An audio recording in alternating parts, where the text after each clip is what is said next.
ಎಲ್ಲರಿಗೂ ನಮಸ್ತೆ. ಎಲ್ಲ ಹೇಗಿದ್ದೀರಾ? ನೀವೇನು ನೋಡ್ತಾ ಇದ್ದೀರಾ, ಇದು ಬಂದು ಬಾಳೆ ಮರ. ನಾವು ಬಾಳೆಗೊನೆ ಕಟ್ ಮಾಡಿ ಆ ಮರದ ಮಧ್ಯದಲ್ಲಿ ಸ್ವಲ್ಪ ಕೊರೆದು ಅದಕ್ಕೆ ಸ್ವಲ್ಪ ಮೆಂತ್ಯಕಾಳು ಜೀರಿಗೆಯನ್ನು ಹಾಕಿ ಈ ರೀತಿ ಕವರ್ ಮುಚ್ಚಿಟ್ಟಿದ್ದೀವಿ. ಮಾರನೇ ದಿನ ಎದ್ದು ನೀವು ನೋಡಿದ್ರೆ ಪ್ಯೂರ್ ಆದ ಜ್ಯೂಸ್ ಸಿಗುತ್ತೆ. ಬಾಳೆ ಮರದ ಜ್ಯೂಸು ತುಂಬಾ ಆರೋಗ್ಯಕ್ಕೆ ಒಳ್ಳೆಯದು.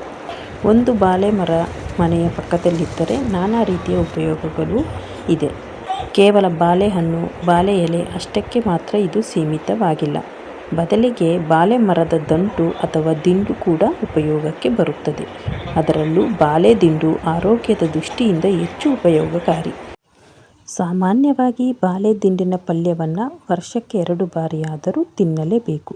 ಇದಕ್ಕೆ ಕಾರಣ ಬಾಳೆ ದಿಂಡಿನಿಂದ ಮಾಡುವ ಪಲ್ಯ ತಿನ್ನುವುದರಿಂದ ಹೊಟ್ಟೆ ಭಾಗಕ್ಕೆ ತುಂಬಾ ಒಳ್ಳೆಯದು.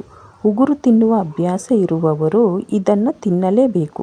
ಮತ್ತು ಹೊಟ್ಟೆ ನೋವು, ಮಲಬದ್ಧತೆ, ಹೊಟ್ಟೆಯಲ್ಲಿನ ಕಲ್ಮಶ ಅಥವಾ ಹೊಟ್ಟೆಯಲ್ಲಿ ಕೂದಲು ಸೇರಿಕೊಂಡಿದ್ದರೆ ಇದು ಎಲ್ಲವನ್ನು ಶುದ್ಧ ಮಾಡುತ್ತದೆ. ಇನ್ನು ಬಾಳೆ ದಿಂಡು ನಾರಿನಾಂಶವಾಗಿರುವುದರಿಂದ ಇದು ಜೀರ್ಣಕ್ರಿಯೆಗೆ ಕೂಡ ತುಂಬ ಸಹಕಾರಿಯಾಗಿರುತ್ತದೆ. ಇನ್ನು ಯಾರಿಗೆಲ್ಲ ಹೊಟ್ಟೆ ಉಬ್ಬರಿಸಿರುವುದು ಸೇರಿ ಇನ್ನಿತರ ಕಾಯಿಲೆಯಿಂದ ನಮ್ಮನ್ನು ರಕ್ಷಿಸಲು ಬಾಳೆ ದಿಂಡು ಸಹಕಾರಿಯಾಗಿದೆ. ಇನ್ನು ಬಾಳೆ ದಿಂಡಿನ ಜ್ಯೂಸ್ ಬಗ್ಗೆ ತಿಳಿದುಕೊಳ್ಳೋಣ. ಕಲ್ಲನ್ನು ಕರಗಿಸುವ ಶಕ್ತಿ ಬಾಳೆ ದಿಂಡಿನ ಜ್ಯೂಸಿಗಿದೆ. ಯಾರಿಗೆಲ್ಲ ಕಿಡ್ನಿ ಸ್ಟೋನ್ ಸಮಸ್ಯೆ ಇದೆ, ಈ ಬಾಳೆ ದಿಂಡು ಜ್ಯೂಸನ್ನು ಕುಡಿದರೆ ಕಿಡ್ನಿ ಸ್ಟೋನ್ ಸಮಸ್ಯೆ ಕಡಿಮೆಯಾಗುತ್ತದೆ. ಬಾಳೆ ದಿಂಡನ್ನು ಬಿಡಿಸಿ ರುಬ್ಬಿ ಅದರ ರಸವನ್ನು ತೆಗೆದು ಕುಡಿಯೋದ್ರಿಂದ ಕಿಡ್ನಿ ಸ್ಟೋನ್ ಮಾಯವಾಗುತ್ತದೆ. ರಕ್ತಹೀನತೆಯನ್ನು ಕೂಡ ಇದು ದೂರ ಮಾಡುತ್ತದೆ. ಬಾಳೆ ದಿಂಡು ಜ್ಯೂಸನ್ನು ನೀವು ಖಾಲಿ ಹೊಟ್ಟೆಯಲ್ಲೇ ಸೇವಿಸಬೇಕು. ವಾರಕ್ಕೆ 2 ಬಾರಿ ಬಾಳೆ ದಿಂಡಿನ ಜ್ಯೂಸನ್ನು ಕುಡಿತಾ ಬನ್ನಿ. ನಿಮ್ಮ ಕಿಡ್ನಿ ಸ್ಟೋನು ಹಂತವಾಗಿ ಕರಗುತ್ತಾ ಬರುತ್ತದೆ. ಇನ್ನು ಸಕ್ಕರೆ ಕಾಯಿಲೆಗೆ ಒಳ್ಳೆಯ ಪಾನೀಯ ಇದು. ಬಹಳಷ್ಟು ಮಂದಿಯನ್ನು ಬಿಟ್ಟು ಬಿಡದೆ ಕಾಡುವ ಈಗಿನ ಕಾಲದ ಹೆಸರಾದಂಥ ಕಾಯಿಲೆ ಅಂದರೆ ಅದು ಸಕ್ಕರೆ ಕಾಯಿಲೆ ಅಥವಾ ಮಧುಮೇಹ. ಒಮ್ಮೆ ದೇಹಕ್ಕೆ ಬಂದು ಮಧುಮೇಹ ಅಂಟಿದರೆ ಮನುಷ್ಯನ ಜೀವನ ಶೈಲಿಯೇ ಬದಲಾಗಿ ಬಿಡುತ್ತದೆ. ಯಾವುದು ತಿನ್ನೋದು ಹೆಚ್ಚು, ಯಾವುದು ತಿಂದರೂ ಕಡಿಮೆ ಅಂತಾಗುತ್ತದೆ. ದೈನಂದಿನ ಜೀವನ ಮಧುಮೇಹ ರೋಗಿಗಳು ನಮ್ಮ ದೇಹದಲ್ಲಿ ಅತಿಯಾದ ಸಕ್ಕರೆ ಅಂಶದಿಂದ ಬಳಲುತ್ತಿದ್ದಾರೆ. ಬಾಳೆ ದಿಂಡಿನ ರಸವನ್ನು ಹಾಗೆ ಕುಡಿದರೆ ಅದರ ದೇಹದಲ್ಲಿನ ಸಕ್ಕರೆ ಅಂಶ ತಕ್ಕ ಮಟ್ಟಿಗೆ ನಿಯಂತ್ರಣಕ್ಕೆ ಬರುತ್ತದೆ. ಏಕೆಂದರೆ ಬಾಳೆ ದಿಂಡಿನ ರಸದಲ್ಲಿ ಯಾವುದೇ ರೀತಿಯ ಸಕ್ಕರೆ ಅಂಶ ಇರೋದಿಲ್ಲ. ಈ ಕಾರಣದಿಂದ ಬಾಳೆ ದಿಂಡಿನ ರಸ ಕುಡಿದಾಗ ದೇಹದಲ್ಲಿನ ಸಕ್ಕರೆ ಅಂಶ ಕೂಡ ಜಾಸ್ತಿ ಆಗುವುದಿಲ್ಲ.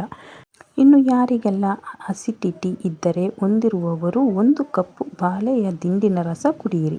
ಅತಿಯಾದ ಹುಳಿ ತೇಗು, ಬಾಯಿಯಲ್ಲಿ ನೀರಿರುವುದು, ಎಷ್ಟೇ ನೀರು ಕುಡಿದರೂ ಶಮನವಾದ ಹೊಟ್ಟೆ ಉರಿ, ಹೊಟ್ಟೆ ಹಸಿವಾಗದೇ ಇರುವುದು ಈ ಸಮಸ್ಯೆ ಬಹುಮುಖ್ಯ ಲಕ್ಷಣಗಳು. ಯಾರಿಗಾದರೂ ಈ ರೀತಿಯ ವಿಪರೀತ ಗ್ಯಾಸ್ಟ್ರಿಕ್ ಸಮಸ್ಯೆ ಇದ್ದರೆ ಅಂತಹವರು ಬಾಳೆಯ ದಿಂಡಿನ ರಸವನ್ನು ಖಾಲಿ ಹೊಟ್ಟೆಯಲ್ಲಿ ಸೇವಿಸಿದರೆ ಎದೆಯುರಿ, ಹೊಟ್ಟೆ ಉರಿ ಜೊತೆಗೆ ಗ್ಯಾಸ್ಟ್ರಿಕ್ ಸಮಸ್ಯೆಗಳನ್ನು ಸಹ ಬಗೆಹರಿಸುತ್ತದೆ. ವಿಶೇಷವಾಗಿ ನಾರಿನಾಂಶ ಅಧಿಕವಾಗಿರುವುದರಿಂದ ಮಲಬದ್ಧತೆಯ ಸಮಸ್ಯೆಯಿಂದ ಬಳಲುತ್ತಿರುವವರಿಗೆ ತಕ್ಷಣಕ್ಕೆ ಪರಿಹಾರ ದೊರಕಿಸಿಕೊಡುತ್ತದೆ.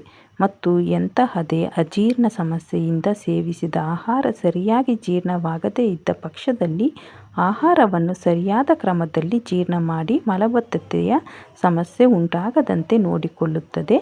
ಇದರ ನಿರೀಕ್ಷಿತ ಪ್ರತಿಫಲ ಕಾಣಬೇಕಾದರೆ ಅವರು ಸಹ ಬಾಳೆ ದಿಂಡಿನ ರಸವನ್ನು ಖಾಲಿ ಹೊಟ್ಟೆಯಲ್ಲಿ ಸೇವಿಸಿದರೆ ತುಂಬನೇ ಉತ್ತಮ. ಇನ್ನು ಸಕ್ಕರೆ ಕಾಯಿಲೆಗೆ ರಾಮಬಾಣ ಬಾಳೆ ದಿಂಡಿನ ರಸ. ಸಕ್ಕರೆ ಕಾಯಿಲೆ ಮನುಷ್ಯನಿಗೆ ಎದುರಾಗುವುದಕ್ಕೆ ಕಾರಣ ದೇಹದಲ್ಲಿ ಇನ್ಸುಲಿನ್ ಮಟ್ಟ ಸಮತೋಲನತೆಯನ್ನು ಕಾಯ್ದುಕೊಳ್ಳದೇ ಇರೋದು. ಇದರಿಂದ ಕೈಕಾಲುಗಳು ಮತ್ತು ಮುಖ ಊದಿಕೊಳ್ಳುವುದು, ಕಾಲುಗಳಲ್ಲಿ ಉರಿ, ಗಾಯ ಬೇಗನೆ ವಾಸಿಯಾಗದೇ ಇರುವುದು ಇಂತಹ ಹಲವಾರು ಸಮಸ್ಯೆಗಳನ್ನು ಸಕ್ಕರೆ ಕಾಯಿಲೆಯ ರೋಗಿಗಳು ಅನುಭವಿಸಬೇಕಾಗುತ್ತದೆ. ಆದರೆ ಬಾಳೆ ದಿಂಡಿನ ರಸ ಇದಕ್ಕೆಲ್ಲ ಮುಕ್ತಿ ಕೊಟ್ಟು ದೇಹದಲ್ಲಿ ಇನ್ಸುಲಿನ್ ಮಟ್ಟವನ್ನು ನಿಯಂತ್ರಣದಲ್ಲಿಡುತ್ತದೆ. ಇದರಿಂದ ಸಹಜವಾಗಿಯೇ ಮಧುಮೇಹ ನಿಯಂತ್ರಣಕ್ಕೆ ಬರುತ್ತದೆ. ಈ ಜ್ಯೂಸನ್ನು ಖಾಲಿ ಹೊಟ್ಟೆಯಲ್ಲಿ ಸೇವಿಸಬೇಕು. ಎಲ್ಲರಿಗೂ ನಮಸ್ಕಾರ.